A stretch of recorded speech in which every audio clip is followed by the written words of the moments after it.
All right. So welcome to the last session of today. So this session would be two short talks, and then the first one would be from Abhaya Hegde, and then he is actually my junior in University of Rochester. So, and he will be talking about time resolved stochastic dynamics of quantum thermal machines. Yeah, go ahead. Hi everyone. Thanks for the introduction. And also thanks to the organizers for giving me an opportunity to speak here. I'm Abhaya Hegde. I'm a PhD student at the University of Rochester with Professor Gabriel Landy. I'll be describing our latest attempts at how to time resolve the stochastic dynamics of quantum thermal machines. The motivation is this. The thermal machines are meant to facilitate some sort of exchange of heat and work, which are just different forms of energy. An engine is supposed to, for example, move heat from a hotter substance to a colder substance while enabling extraction of work. And the refrigerator does the opposite. In the framework of classical thermodynamics, you can think of heat and work as continuous fluid-like quantities. But the fact that we have experimentally realized microscopic or even nanoscale heat engines allows us to describe these thermal machines at the level of quantum trajectories. So the premise is that at the level of quantum trajectories, you can think of energy exchanges as discrete abrupt quantum jumps between the system and the reservoir. And these jumps occur at random times and in random channels. And by channels, I mean specifically 4 kinds of them, which represent the injections or extractions of energy quantas by the hot or cold reservoirs to the system. And if the monitoring framework also allows us to time tag these jumps, then we would essentially get something that looks like that. I means injection and E means extraction. Perhaps you can note down which bath did the injections or extractions at which times. The prototypical example one would think of is perhaps the double quantum dot that is continuously monitored. And you can have some sort of time traces of these devices where you can see that there are jumps at different times, and perhaps you can associate them to whether there was an injection from a particular bath or whether there was an extraction to another bath. And these are just some simulation data points for these kind of things. So the question we would like to address first of all is it possible to identify thermodynamic cycles solely from these strings such as some random strings of data like this? I'm ignoring the time tags for a second. In other words, schematically, suppose your system is in touch with a hot and cold reservoir. At some time t1, you see an injection from the hot bath. And subsequently, if you see an extraction to the cold bath, this mismatch in energy should be able to extract as work. And this is akin to a heat engine cycle. And if you do the opposite, this is akin to a refrigeration kind of cycle. So, and these things can keep happening at random times. And at this description is where we want to study the thermodynamic cycles and the statistics. So, in a sense, we can note down 4 different kinds of cycles, 2 of them being useful because some sort of energy transfer happens and there is some sort of entropy produced or consumed. But there are also cycles wherein an excitation comes from a bath and it goes back to the same bath. This is, for example, IH, EH, or IC, EC, wherein the system does not incur any entropy, there's no heat transfer, and these kinds of cycles is what we call as idle cycles. So there is a distinction of what's useful and what's idle, in which case we can think of the jump strings to be characterized into cycles, and a possible explanation in terms of thermodynamics can be given. But this is all possible only when you see I followed by an E. What if you have multiple excitations together? For example, what if you had 2 injections followed by 2 extractions? How would we clarify them? Well, if you have multiple excitations, if an excitation came from some bath and it goes back to the same bath, we call them idle. This could be interpreted as either 2 idles or as a refrigeration cycle followed by an engine cycle. The excitations are fundamentally indistinguishable, so we don't know which one went where, which one carried what heat. In which case, the problem of multiple excitations being characterized as cycles does not even feel meaningful. in which case, at least in the scope of this work, we shall stick to the single excitation machines, which means that the system can have at most one excitation at all times. In other words, the jump trajectories will have alternating sequences of injections and extractions.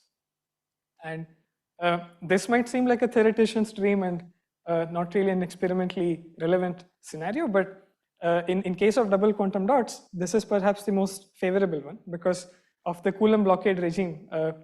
Putting one electron after the other is significantly harder. So this is particularly the experimentally relevant scenario for mesoscopic conduction systems. Okay, so the goals right now is to understand the statistics of these machines. For example, we can ask what's the probability of each of the 4 cycles that I just described.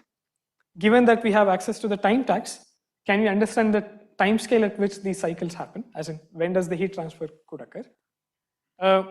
Can we relate these statistics of jumps to any physical observables or thermodynamic variables? And also, since we have some classification as to what's useful and what's not, can we favor the useful ones by optimizing the idle ones? Is that a possibility as well? These are the questions I would like to explore, but as is the norm in thermodynamics, you need to start numbering from 0, not from 1. So my 0th question is, first of all, what is the structure for the quantum master equations for these kinds of systems? As in, what's the dynamics in the first place to be able to extract thermodynamics later? I'll also supplement all these questions with an example of the ubiquitously used 3-level Mesa system. Well, the constraints on the master equation, one could always say if the system is weakly coupled to the baths, we can assume a Lindblad kind of description and put down the usual GKSL kind of equation. But then we have an additional restriction that the jump sequence will only have alternating sequences of injections and extractions from whichever bath. What more can we put to the master equation? And we learn that it turns out that as long as your Hamiltonian is block diagonal and the extraction jump operators as off diagonal, or which can be made upper triangular, only then can we observe these kinds of sequences. And this block diagonality is in a specific basis spanned by what's called post-extraction subspace and post-injection subspaces. The names are self-evident. The system will lie in post-extraction subspace after you extract. And it turns out that at the limit of single excitations, the entire Hilbert space can be decomposed into a direct sum of these 2 subspaces. And the intuition is that the Hamiltonian does what the jump operator doesn't. So at any point of time, there is no way of having 2 excitations at the same place.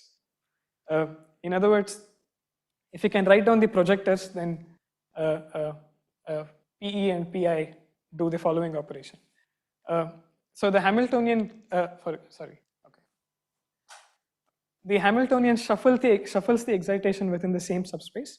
The jump operators will take the excitation from one subspace to the other. Maybe with an example, this will become quite clear. And we take the jump unraveling framework within this. This has been talked a lot in this conference, introduced by Professor Malmer and also by Professor Weissman and so on. And in this framework, we can unravel this GKSL equation as a continuous evolution representing no jumps most of the time, followed by abrupt, random, stochastic, discrete jumps at random times. And we can, so there are 4 different processes that induce the jump. So we can write down 4 jump superoperators with their own relaxation rates. And whenever there is no jump, there is this continuous evolution given by the L0, which is the Lindblad subtracted by all the jump operators. So let me immediately show you an example so that you can keep something in mind. So the ubiquitously used 3-level example, 3-level Maser example is such that we consider the levels 0 and 2 to be connected to a hot bath, and the levels 1 and 2 to a colder bath. The levels 0 and 1 can have any coherent interactions in terms of Rabi drive or something of that sort. And we would like to observe these kinds of cycles. The useful cycles will involve some sort of coherent drive, and the idle ones will only be bounces between the same, between the 2 levels enabled by the same bath. So if you write down the Hamiltonian for this, you will notice that, okay, first of all, the post-extraction subspace is spanned by levels 0 and 1, because whenever you extract something, You will either go to level 0 or go to level 1. And these two will form what's called post-extraction subspace. And the post-injection subspace will always be 2 because whichever bath does the injection, you will end up at level 2. So the Hamiltonian has to be such that it will shuffle the excitations between these two or this, and the jump operators will enable the transitions between these two subspaces, which is exactly what you will see here. So the Hamiltonian is block diagonal, and the jump operators are strictly upper triangular. And the relaxation rates can be assumed the usual, and the bath populations follow a Bose-Einstein distribution. The upshot of all of this is that given the Hamiltonian and jump operators obey the formalism I just described, we are guaranteed to have the jump sequences to follow alternating sequences of injections and extractions. So whatever I'll describe for this model follows the theory that we have developed. So we are good to go. Okay. Before I explore the statistics, one more thing. We are interested in the long time limit, which means that we'll reach the steady state given by the Lindblad acting on that density matrix going to 0. But not only are we at the steady state, we take a specific form of steady state called the jump steady state. This is nothing but averaged over all the jumps at the steady state. And this state is the one that maintains the stationarity in the jump sequences. As in, if I give an I and an E, and you will follow another I and an E and so on. The stationarity is achieved only when I plug this particular state in. This is just a form of steady state again. We could discuss more at the end, perhaps. Okay, let me describe the statistics. For example, how do we write down the probability of each cycle? Well, a reminder is that a pair of jumps is specifically constitutes a cycle. I'm sorry, this is a little blurry, but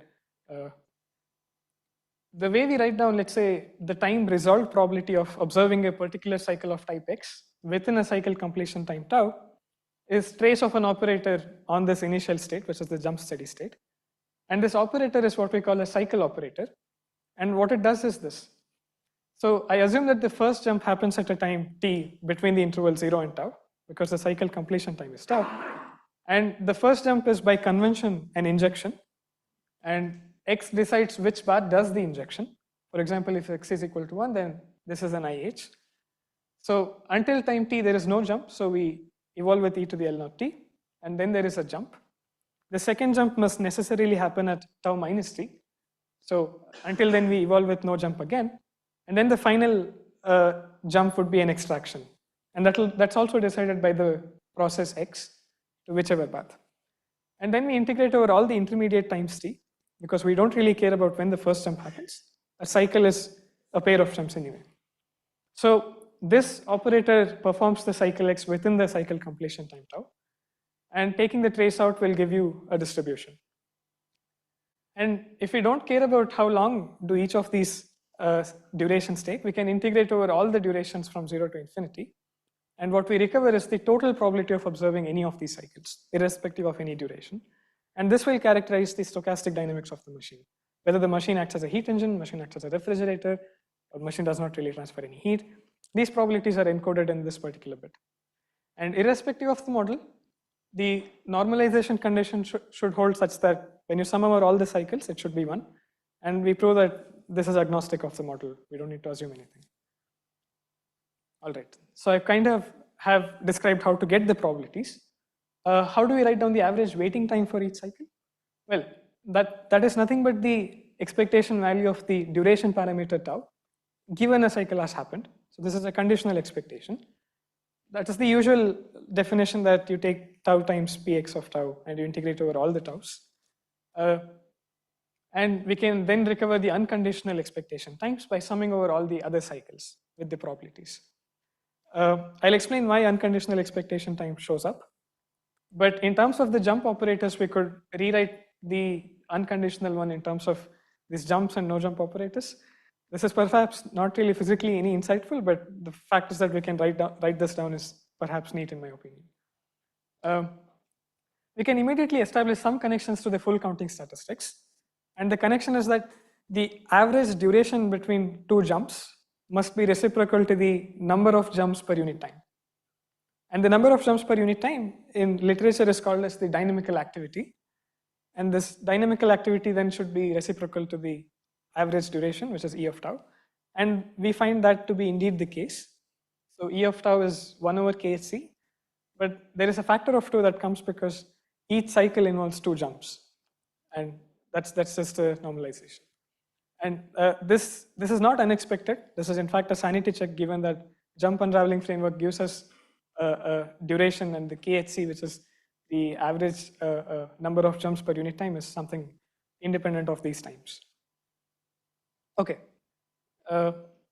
What's unexpected though is something, the excitation current, which is probably what's measurable in the lab setting, which is given by how many you extract at a bath minus how many you inject at the same bath at the steady state, is the excitation current. This turns out that excitation current has a very simple expression, which is forward cycles P1 minus the backward cycles P2, divided by a relevant time scale of these events, which is the average duration of any cycle E of tau. And this characterizes if P1 is greater than P2, then your machine would, on an average, act as a heat engine. And if P1 is less than P2, then it acts as a refrigerator. And this could also probably give some sort of connections to TURs and KURs because they're bounded by the dynamical activity.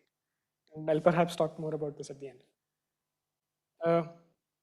We'll see why this excitation current is useful, at least in the example that I'll show. The last thing I want to show before moving on to the example again is the fact that there is something called intermittency, which characterizes if the machine is regular. Because we have a description of what's useful and what's idle, we can ask the question, between 2 useful cycles, how many idle cycles must have taken place? For example, this quantity is number of intervening idle cycles n in between 2 useful cycles. We have an expression for that. Or you could equivalently ask how much time has elapsed after one useful cycle to the other. And at least in the periodic ensemble, these 2 expressions agree. What's useful is that these probability distributions also encompass any sort of correlations between the cycles. As in, if there is a useful cycle, it might induce another one. And these kinds of bunching of useful or bunching of idle cycles are encoded within these. And again, these formulas look ugly and might not be any insightful, but we could calculate it for a given model. Okay, so let's dive into the model. This is the time resolved probabilities. I have particularly assumed the hot path population is more than the cold one, in which case the cycles mediated by the hot path should be preferable. The solid lines are the useful cycles, one of these 2, or the dotted ones are the idle ones. What you'll see is that the wiggles are due to the Rabi drive. I'm operating at the resonance conditions. And the only other assumption I've made is that the gamma H and gamma C, which are the relaxation rates to the hot and the cold path, are the same. It turns out that you'd see that the useful or the solid lines are always sandwiched between the idle ones. And I thought this is perhaps a nature of the numerical parameters I've chosen. But I'll tell you that's not the case. The other thing to notice is over the long time limits, this is just the waiting time distributions. So it will have an oscillating exponential kind of decay. So this will tell us how long, what's the probability of observing a particular cycle within so and so time. If you integrate this, you will find the total probabilities, and you will see the operation regimes switching from refrigeration to engine at a particular temperature ratio of the baths. This is expected. If the temperature ratio of the baths is proportional to the energy differences between the levels, omega h by omega c, then you would go from refrigeration to engine. And if you look at the current, which is proportional to P1 minus P2, turns out to be in fact proportional to the difference in the population between the baths, which is not unexpected. What's perhaps unexpected for me, at least, is that across whichever numerical regimes, the solid lines again are sandwiched between the dotted ones. In other words, the useful cycles are always sandwiched between the idle ones. In the refrigeration regime, the cold idle is the most favorable, and vice versa on the engine regime. And this is not again, when you take these P3 over P1 or P2 over P4, you get this kind of an inequality. And the only assumption is this, which is gamma H and gamma C are the same. So this begs us the question, is there another metric we could characterize in terms of operational consistency of machine? Because the traditional focus is always on efficiency, which is, for example, in this model, you can write down heat flux as proportional to the excitation current, and so is the work flux. If you calculate the efficiency, the excitation current contribution cancels out. So all the statistics are gone away, all the statistics of these jumps. So, but then that does not characterize the regularity of the machine, because efficiency only tells you how much work can be extracted given so and so much heat, but it does not tell you how often can we do that. And for that, we need some other figures of merit. And the figure of merit I was thinking is how many idles happen between two useful. And at least for this 3-level Maser system, when we calculated this, this is a fairly simple model. The PU of n is a geometric distribution. So you'll get the average number of idles between two useful follows some sort of formalism like this. And at any temperature, the minimum is 1, which means between two usefuls, on average, you will find at least one idle. And you could also ask the same question, how do I, let's say, transfer heat faster? As in, how do I increase the probability of having two usefuls taking shorter time? And the answer to that is usually just have the temperature ratios high enough, as in the gradient high enough. If Th by Tc is like 10, then you should expect the heat to go from hot to cold faster. And that is indeed what you see, but that does not mean you eliminate the idle cycles. In fact, you encourage the participation of idle cycles, and which means the intermittency is different. So this is the conclusion I would like to draw, which is that while efficiency is usually the traditional metric used in assessing the machine's operations, I think there should be another metric to characterize the regularity. This work was done with Professor Gabriel Landy and Patrick Potts at University of Basel. I'd be happy to take any questions.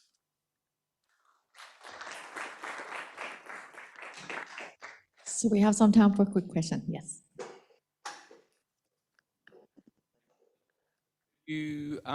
Yeah, that plot in the, oh, okay. Sorry, which one? Sorry. Just keep going backwards then. The one with, no, keep going. Yeah, what's varying as a function of time? I don't understand what this plot is. Why are things decaying? What is this showing? So this is the probability of observing a specific cycle X within the completion time tau. For example, so why would it decay? I mean, this is not a cumulative probability distribution. Oh, this is given this much time tau. How long? I mean, what's the probability? In other words, cycles could happen quicker rather than later. Oh, it's is the probability that the first cycle of that type happens at time tau? At time t, not within, as in at a particular. Okay. So because the jump should happen at some point or the other, and it should exponentially decay because. Right. Okay. Yeah. And are these wiggles related to the epsilon? These wiggles are exactly related to the epsilon, which is the drive. You have that, yeah. And because this is how it comes. Thanks. Oh, okay. Sure. Yeah, it is a similar question. I mean, so at a given time, I guess if you sum these probabilities, it's much smaller than 1. So I guess there must be a lot of other processes, right? I mean, within a particular time tau, this need not be the case that we see this. Yeah. But there must be a lot of other processes, right? Because you're just looking at these 4 processes. But those 4 are exhaustive in some sense. But if you sum over, you can have multiple jumps, right? Yeah. There could be multiple jumps, but I mean, in this model, no, there cannot be multiple jumps. That's what we prove. If the Hamiltonian and jump operators have that form. Right now, you're just saying, looking at like IHEC, but you could have many IHEC like right in a given time, right? Right. So no, my point is that this is only at the time tau. If you sum over all the times, which is this plot, this will always sum up to 1. There are no other processes in this. There are only these 4 cycles. But it sums to 1, is it? This will sum to 1. This will always sum to 1. You could perhaps look at even Th by Tc is 1. This is 0.5, 0.55, 0.45 or something. In the other plot, it necessarily doesn't. Yeah, why? Because this is a probability at the time tau. So there is no reason why all 4 of them should have happened at the time tau. Does that make sense?